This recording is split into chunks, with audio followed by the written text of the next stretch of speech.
అందరికీ నమస్తే అండి. చాలామందికి యూట్యూబ్ వాళ్ళ నిత్య జీవితంలో ఒక భాగస్వామిగా మారిపోయింది. అంటే ఒక అలవాటు, ఎడిక్షన్ కావచ్చు, అలవాటు కానీ లేదా భాగస్వామిగా కావాలి, లేదా అదే ఇన్కమ్ సోర్స్, మెయిన్ ఇన్కమ్ సోర్స్గా చాలామందికి ఉంది ఇండియన్స్లో. ప్రపంచవ్యాప్తంగా యూట్యూబ్ ఎక్కువ మంది వాడుతున్న వారిలో ఇండియన్స్ పాత్ర ఎక్కువ అనమాట.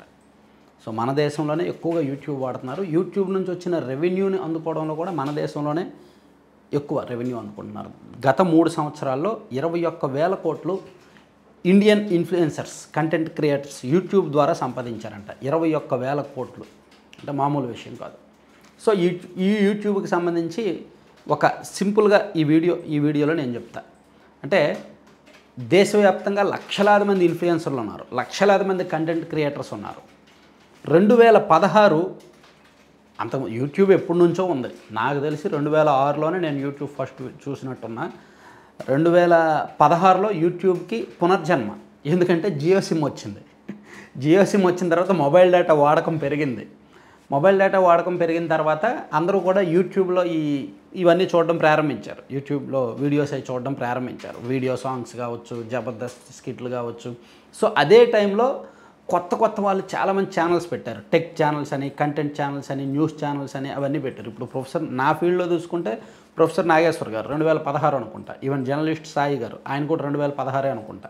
ఇట్లా చాలామంది పెట్టుకొచ్చారు. సో నేను 2021లో పెట్టాను. సో ఇలా అంటే ఈ 2016 నుంచి కూడా యూట్యూబ్ నుంచి రెవెన్యూ అందుకున్న వాళ్ళు ఉన్నారు. కానీ గడిచిన 3 సంవత్సరాల్లో 2021, 22, 22, 23, 23, 24 ఈ ఇయర్లో మాత్రం 21,000 కోట్లు తీసుకున్నారు. అంతకుముందు అంటే సగటున 7,000 కోట్లు, అంతకుముందు సగటున 3,000 కోట్ల నుంచి 4,000 కోట్లు ఇండియన్స్ సంపాదించారనమాట సంవత్సరానికి. సో ఇందులో ఎవరు వాటా ఎంత అంటే ఎక్కువగా టెక్ వీడియోస్ చేస్తున్న వాళ్ళ పార్టీ ఎక్కువ. టెక్ అండ్ ఎంటర్టైన్మెంట్ వీడియోలు చేస్తున్న వాళ్ళకి ఎక్కువ వస్తుంది. ఎందుకంటే టెక్ వీడియోస్ చేసే వాళ్ళు ఏంటంటే లెంతీ వీడియోస్ చూసినా చివరి వరకు చూస్తారు. అండ్ దానికి వచ్చే రెవెన్యూ కూడా అలాగే ఉంటుంది. యూట్యూబ్ ఆల్గారిథం ఎలా ఉంటుందంటే వీడియోస్ని ఇది ఎంటర్టైన్మెంట్, ఇది టెక్నాలజీ రిలేటెడ్, ఇది సబ్జెక్ట్ రిలేటెడ్, ఇది న్యూస్ రిలేటెడ్ అని దేనికి డివైడ్ చేస్తుంది ఆల్గారిథం. సో దానికి తగ్గట్టే అడ్వర్టైజ్మెంట్లు ప్లే చేస్తుంది, దానికి తగ్గట్టే వాళ్ళకి యాడ్లకు మనీ కూడా వస్తుంది.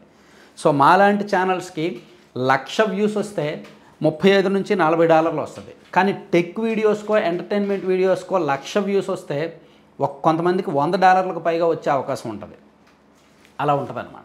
సో ఇట్లా యూట్యూబ్లో దేశవ్యాప్తంగా లక్షలాది మంది ఇన్ఫ్లుయెన్సర్స్ ఉన్నప్పటికీ సుమారుగా 1,50,000 మంది మాత్రమే ఎక్కువ రెవెన్యూ తీసుకుంటున్నారు. అంటే నెలకు ₹1,00,000 పైగా తీసుకుంటున్నారు. అంటే సుమారుగా నెలకు ఒక $800 పైగా తీసుకుంటున్న వాళ్ళు 1,50,000 మంది ఉన్నారు. సో వీళ్ళకు వచ్చిన రెవెన్యూ యూట్యూబ్ కౌంట్ చేసి 21,000 కోట్లు ఇండియన్స్కి ఇచ్చామని చెప్తోంది. సో దీనిలో మీకు చాలా డౌట్లు రావచ్చు. మరి నీకెంత వచ్చింది? ఎందుకంటే నేను కూడా యూట్యూబ్ ద్వారానే మీ అందరికీ తెలుసు. నాకు యూట్యూబ్ ఛానల్ లేకపోతే నేనెవరో మీరెవరో నేను కూడా ఎవరికి తెలియదు. సో నేను కూడా యూట్యూబ్ గురించి 2021కి ముందే తెలుసుకున్నాను. అంతకుముందు ఈనాడులో ఉన్నప్పుడే తెలిసింది. ఇలా రావాలి అనుకున్నాను, వచ్చాను. వచ్చిన తర్వాత సక్సెస్ అవుతానా లేదా అనే ఒక భయం ఉండేది. వచ్చిన తర్వాత ఎప్పుడైతే నాకు ఫస్ట్ రెవెన్యూ, నేను 2021 మే నెలలో ఛానల్ పెట్టాను. నాకు ఫస్ట్ రెవెన్యూ అక్టోబర్లో వచ్చింది, 9,600 వచ్చింది. ఆ తర్వాత నెల 40,000కు పైగా వచ్చింది. ఆ తర్వాత నెల 96,000 వరకు వచ్చింది. సో ఇంకా అక్కడితో నేను ఫిక్స్ అయ్యా, ఎస్ యూట్యూబ్లో నిలదొక్కున్నాం, ఇంకా రెవెన్యూ వస్తుంది అని అర్థమైన తర్వాత నేను అప్పుడు చేస్తున్న జాబులన్నీ ఆపేసి ఫుల్ టైం కంటెంట్ మీద దృష్టి పెట్టి, ఫోకస్ పెట్టి, కొత్తగా మరో ఛానల్ పెట్టి AP175 అనే ఛానల్ ఫస్ట్ గుండుసూది పెట్టా. ఆ తర్వాత AP175 అనే ఛానల్ పెట్టి అది రన్ చేసి 6 నెలల తర్వాత మరో ఛానల్ పెట్టి ఫుల్ టైం దీని మీద వర్క్ చేయడం మొదలుపెట్టాను అనమాట. సో ప్రస్తుతానికి పర్వాలేదు, నాతో పాటు ఒక 10 మందికి ఉపాధి ఇవ్వగలుగుతున్నాను. సో మనకి నేను ఇంతకుముందు చేస్తున్న జాబ్ కంటే 10 రెట్లు దీనిలో వస్తుంది. సో ఓవరాల్గా ఉంది. అంటే సుమారుగా ఒక 4.5 నుంచి 5 వరకు నెలకు మనకి రెవెన్యూ రూపంలో వస్తుంటే దానిలో ఖర్చు ఒక 40 to 50% ఖర్చు అవుద్ది అనమాట. కంటెంట్ కోసము, స్టాఫ్ శాలరీస్, అది ఇది. సో అది అయితే ఇక్కడ మీకు కొంతమందికి ఆల్రెడీ మీరు కింద కామెంట్ చేసి ఉండొచ్చు, దీనికి GST ఉంటుందా, దీనికి ట్యాక్స్లు కడతారా అని. సో అది కూడా నేను చెప్తా. మేబీ అది చెప్పొచ్చో లేదో. GSTలో అయితే నిల్ రిటర్న్స్, GSTలో మేము రిజిస్టర్ అవ్వాలి, GSTలో చూపించాలి. కానీ ఇది డాలర్స్ రూపంలో వచ్చేది కాబట్టి, విదేశాల నుంచి వచ్చేది కాబట్టి నిల్ రిటర్న్స్ ఉంటాయన్నమాట. అంటే 0% GST ఉంటుంది. కానీ ట్యాక్స్ మాత్రం యాజ్ ఇట్ ఈజ్ ఉంటుంది. మనం ట్యాక్స్ రెగ్యులర్ స్లాబుల్లోనే ఉంటాం. ఇప్పుడు గూగుల్ నుంచి ఇదంతా కూడా గూగుల్ నుంచి అఫీషియల్గా వచ్చే అమౌంటే మన బ్యాంక్ అకౌంట్లోనే పడుతుంది. ఇది మన ఐటీ రిటర్న్స్లో మన బ్యాంక్ అకౌంట్లో చూపించి ఇదిగో ఈ నెల మనకు గూగుల్ నుంచి ఇంత వచ్చింది, ఈ సంవత్సరం మొత్తం మీద గూగుల్ నుంచి యూట్యూబ్ రెవెన్యూ ఇంత వచ్చింది, దీనిలో మాకు ఇంత ఖర్చు అయింది, ఇంత ఖర్చు అవగా ఇంత ప్రాఫిట్ వచ్చింది, ఈ ప్రాఫిట్ మీద ఆ స్లాబ్ ఎంతైతే ఉందో మోర్ దాన్ 12 lakhs అయితే ఒక అమౌంట్ ఒక ట్యాక్స్, అలా ట్యాక్స్లన్నీ కూడా ఖచ్చితంగా పే చేయాల్సిందే. దీనిలో ట్యాక్స్ నుంచి తప్పించుకోవడానికి ఉండదు, లేదా బ్లాక్ మనీ అనేది కూడా ఏమీ ఉండదన్నమాట. ఇలా నాకు తెలిసినంత వరకు భారతదేశంలో 1,50,000 మందికి పైగా యూట్యూబ్ ద్వారానే వాళ్ళ ఫ్యామిలీస్ని పోషించుకుంటున్నారు. అయితే ఇది ఇంకా పెరిగే అవకాశం ఉంది. 2016 నుంచి పోలిస్తే 2020 నాటికి రెట్టింపు అయ్యారు.